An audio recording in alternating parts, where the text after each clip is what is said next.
જય દ્વારકાધીશ વાલા. આજકાલ એક ચર્ચા બહુ હાલે છે કે આપણામાં દાગીનો બહુ વધી ગયો છે, અને જેને આ વિચાર આવે છે ને વાલા ખરેખર સારો છે કે આપણે તો 20 તોલા છે, પણ કચ્છ બાજુ ઓછામાં ઓછું 30 તોલા છે.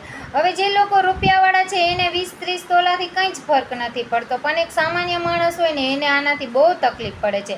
અને દીકરો વડાવો હોય ને વાલાવ તો આવું પણ કરવું પડે છે. 20 તોલા ન તેવડ હોય ને તોય આપણે કરી દેવું પડે છે.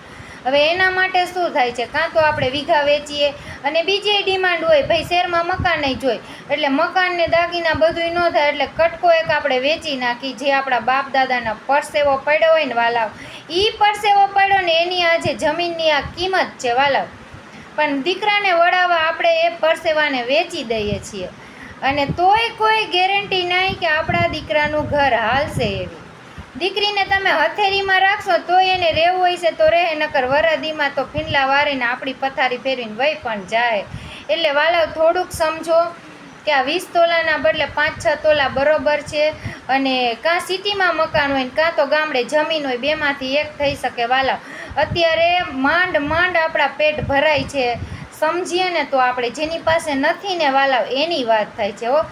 આમ જોઈએ ને તો દીકરા એટલા કુંવારા છે ને દીકરીઓ એટલી કુંવારીઓ છે. આ બાબતના લીધે એક તો જમીન, નોકરી અને દાગીના.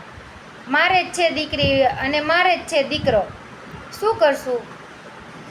સામેથી દીકરાને કહેવું પડશે કે તને ગમે ને એવી તું તારે લઈ આવ, અને દીકરીને આપણે નાતમાં પરણાવી દેશું. દીકરાને લવ મેરેજની છૂટ આપશું, દીકરીને નહીં આપીએ વાલાવ. આ એક હકીકત છે.